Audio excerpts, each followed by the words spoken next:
نے فرمایا کہ مشورہ لینے والا، یہ حضور کا فرمان، ایک جملہ یہ ہمارے لیے بہت سی رہنمائی کرے گا زندگی میں۔ حضور نے فرمایا مشورہ لینے والا کبھی نادم نہیں ہوتا، پشیمان نہیں ہوتا، اسے کبھی پچھتاوا نہیں ہوتا۔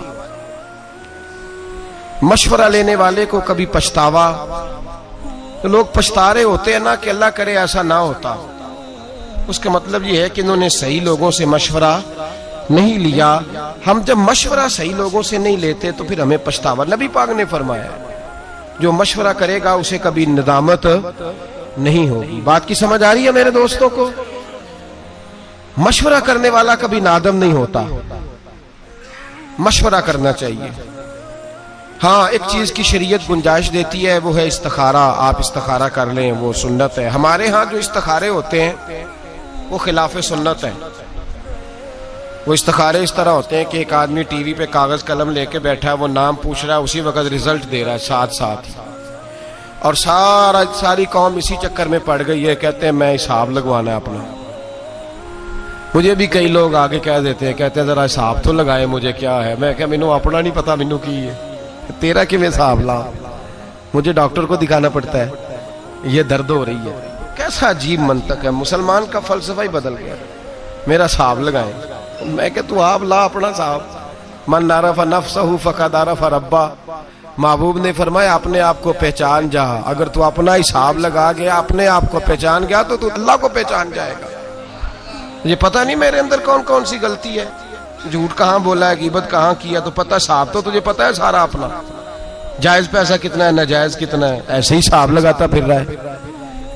ناجائز پیسے نکال دے، جھوٹ زندگی سے نکال دے، دھوکہ نکال دے، حساب بھی خود لگا اور عمل بھی خود کا۔ یہ حساب کتاب یہ تو جان چھڑانے کی باتیں ہیں، کہانیاں ہیں، ان سے باہر آئیں۔ تو یاد رکھیں کہ مشورہ کریں۔ نبی پاک صلی اللہ علیہ وسلم نے فرمایا مشورہ کرنے والا کبھی بھی نادم، لیکن مشورہ خوشامدی آدمی سے نہ لیں، نااہل سے مشورہ کبھی نہ لیں۔ مشورہ اس سے لیں جو مشورہ دینے کی اہلیت رکھتا ہے۔ ہر آدمی سے تھوڑی مشورہ لیں گے آپ۔ لوگ طلاق کا مسئلہ جا کے پوچھتے ہیں اسٹام فروش سے۔ ہاں میں بڑی ذمہ داری سے بات کر رہا ہوں۔ اسٹام فروش سے کہتے ہیں طلاق دینی ہے، کس طرح دینی ہے؟ اسٹام فروش مفتی ہوتا ہے، شیخ الحدیث ہوتا ہے، اصول فقہ کا عالم ہوتا ہے، اسے کیا پتا طلاق کیسے دینی؟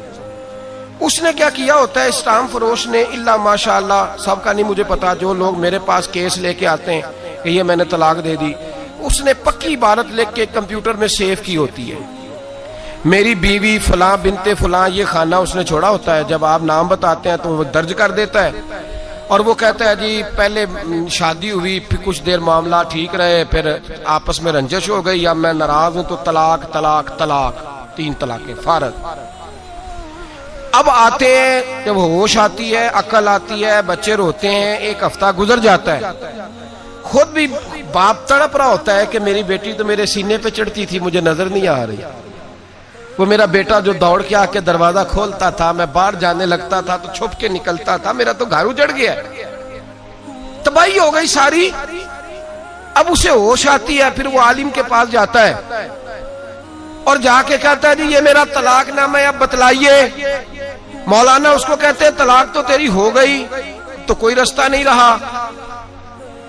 اس سے کہا جاتا ہے صاحب تو نے یہ کیوں کیا؟ تو وہ کہتا ہے جی میں تو اس کے پاس طلاق لکھوانے گیا، اس نے طلاق طلاق طلاق لکھ دی۔ اب اس سے کہا جائے گا بھائی جب تو بس چلانے کی، گاڑی چلانے کا طریقہ سیکھے گا تو فروٹ بیچنے والے کے پاس نہیں جائے گا، اس کے پاس جائے گا جسے ڈرائیونگ آتی ہے۔ تو کہاں چلا گیا؟ تجھے پتہ ہی نہیں کہ یہ مشورہ کس سے لینا تھا۔ جب آپ نوجوان کی شادی کرتے ہیں تو نوجوان مشورے لیتا ہے نوجوان دوستوں سے، اس کے لیے درستی نہیں ہے مشورہ لینا، وہ تو کسی عالم کے پاس جائے گا، وہ آداب سیکھے گا۔ بلکہ میں کہتا ہوں زندگی میں جو کام بھی آپ کریں، تجارت کرنے لگے تو علماء سے جا کے پوچھیں کہ آداب تجارت کیا ہے۔ جب آپ مداربت کرنے لگیں، یعنی پارٹنرشپ پہ کام کرنے لگیں، اس کے شریعت نے اصول بیان کیے، آپ اس سے جا کے پوچھیں۔ بینک سے گاڑی لینے گئے تو وکیل سے مشورہ کر لیا، او خدا کے بندے تو عالم سے پوچھ کہ یہ جائز ہے کہ ناجائز ہے۔ اور پھر ایک اور بات بڑی ذمہ داری سے، یہ میرا اعلان نہیں کہ میں تقریر کر رہا ہوں تو میں اس لیے عاجزی کے لفظ استعمال کر رہا ہوں. الحمدللہ میں اپنے دل سے پوچھ کے بات کر رہا ہوں. میں نے کبھی نہیں سمجھا کہ میں بہت بڑا عالم ہوں، کبھی نہیں سمجھا، کبھی نہیں. اور کبھی میرے اندر نے مجھے مشورہ نہیں دیا کہ آپ کو بہت بڑی شخصیت ہے. لیکن میرا آپ لوگوں سے یہ گزارش ہے کہ بھائی ڈاکٹر کو دکھانا تو آپ کہتے ہیں گکھڑ میں نہیں دکھانا، اسپیشلسٹ کے پاس جانا ہے. اور مسئلہ پوچھنا ہوتا ہے تو آپ محلے کے قاری صاحب سے پوچھ لیتے ہیں. یہ کیسی بات ہوئی؟ آپ کو نہیں پتا کہ اسپیشلسٹ کون ہے؟ پتا ہوتا ہے کہ نہیں؟ جڑے نہیں بولے انہوں نے کاکھ نہیں پتا بچارے، بڑے بھولے بڑی ضروری بات کر رہا ہوں. ہمیں پتا ہوتا ہے کہ نہیں کہ پختہ عالم کون ہے اور کمزور کون ہے؟ پتا ہوتا ہے کہ نہیں؟ کہ میرے منہ کڑانا جی تسی دسو وڈیا نہ پتا. او خدا کے بندے، ہمیں اس بات کا پتا علم ہو تو پھر آپ پختہ عالم کے پاس کیوں نہیں جاتے؟ مسائل ان لوگوں سے کیوں پوچھتے ہیں جو اہل نہیں، جو بتا نہیں سکتے؟ نااہلوں سے بات پوچھتے ہیں، نالائق لوگوں کے پاس آپ جاتے ہیں، غلط مشورہ لیتے ہیں. پتہ سارا ہے ہمیں. مشاورت کریں گے اور سنیں میرے نبی پاک کا فرمان. اللہ اکبر. محبوب پاک نے تو ہماری تربیت کی ہے تو یوں لگا ہے جیسے فرش سے اٹھا کے عرش پہ بٹھا دیا ہے. نبی پاک نے تو یوں کیا ہے کہ جیسے کوئی کونا خالی چھوڑا ہی نہیں. ایسا عجیب رنگ. کنز المال میں نبی پاک کا فرمان پڑھا تو میری تو طبیعت پھول کی طرح کھل گئی. اور فرمان ہی حضور کا نرالا. صرف 3 جملوں میں میرے نبی پاک نے بات کی اور ہمیں ہر بات ہی سمجھا گئے. میرے محبوب پاک کے 3 فکروں نے عقدے کھول دیے، مسئلے حل کر دیے، شعور بیدار کر دیے. نبی پاک نے فرمایا جب شادی کرنی ہو تو جوان سے مشورہ نہ کرنا، جب صدقہ دینا ہو تو کنجوس اور بخیل سے مشورہ نہ کرنا، اور فرمایا جب جہاد میں جانا ہو تو بزدل سے جا کے مشورہ نہ لینا. 3 باتیں کی اور اگلا سارا مضمون حل کرا دیا. فرمایا باقی ہر چیز اس پہ اپلائی کر لو، باقی اس سے استدلال کر لو، باقی اس کو سامنے رکھ لو.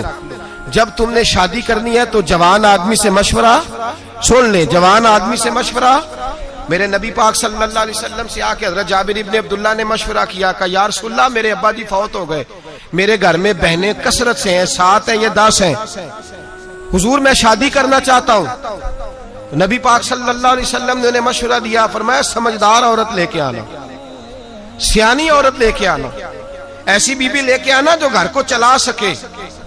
کسی ایسی نو عمر دوشیزہ سے شادی نہ کرنا جو آئے تو اس کا مقابلہ شروع ہو جائے. ہمارا مزاج یہ بن گیا ہے، ہم جب نوجوان سے مشورہ لیں گے تو وہ تو موجودہ ماحول کو سامنے رکھ کے کہے گا سیرت کے ہم غلام ہیں، صورت ہوئی تو کیا، نقش و نگار مٹی کی مورت ہوئی تو کیا. سنجیدہ لوگوں کے پاس جائیں آپ.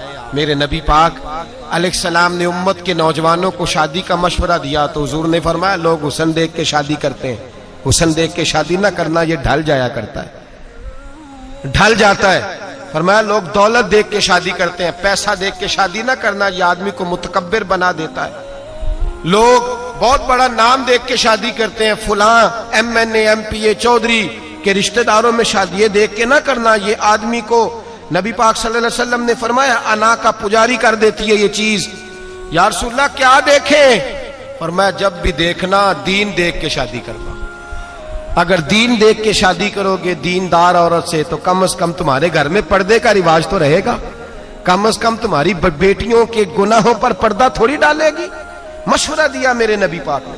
فرمایا شادی کرو. آپ کنجوس کے پاس چلے جائیں، کہیں میں نے صدقہ دینا ہے، وہ کہے گا بھائی سارے بندے ہی فراڈ ہیں، یہ جتنے خیرات مانگنے والے ہیں سب کوٹھیوں والے امیر ہیں، بالکل نہ دینا کسی کو بھی، کیونکہ خود کنجوس ہے بیچارہ. یہ مسجد نہیں بن رہی ہے، کنجوس آدمی سے مشورہ کر لیا یا چندہ دے دوں، اس نے کہا پہلی مسجدیں بھری نہیں جاتی، مولوی نے نہیں شروع کر دی ہے، چھوڑو کوئی ضرورت نہیں، چھوڑو. اسے کہا اس مدرسے سے تعاون کر دوں، اس نے کہا بالکل نہ کرنا، قطن نہ کرنا، مولوی پڑھ لے کے جھگڑے کرتے ہیں، مناظرے کرتے ہیں، بالکل نہیں، ان کو پیسے نہیں دینے. ہمارا ہم مشورہ کس سے کر رہے ہیں؟ کنجوس آدمی سے. صدقہ دینے کے لیے مشورہ کس سے کرنا چاہیے؟ سخی سے، سخی سے مشورہ کرنا ہے. میرے رسول پاک علیہ الصلوۃ والسلام کے پاس صحابی آئے کچھ مانگنے، حضور کچھ دیجئے. تو نبی پاک نے کہا بلال کچھ ہے گھر میں؟ حضرت بلال کہنے لگے حضور گھر میں تو 4 دن سے روٹی کوئی نہیں پکی. تو نبی پاک نے فرمایا یہ میری زرہ اٹھا فلاں یہودی کے پاس جا، اس کو رکھ دے وہاں،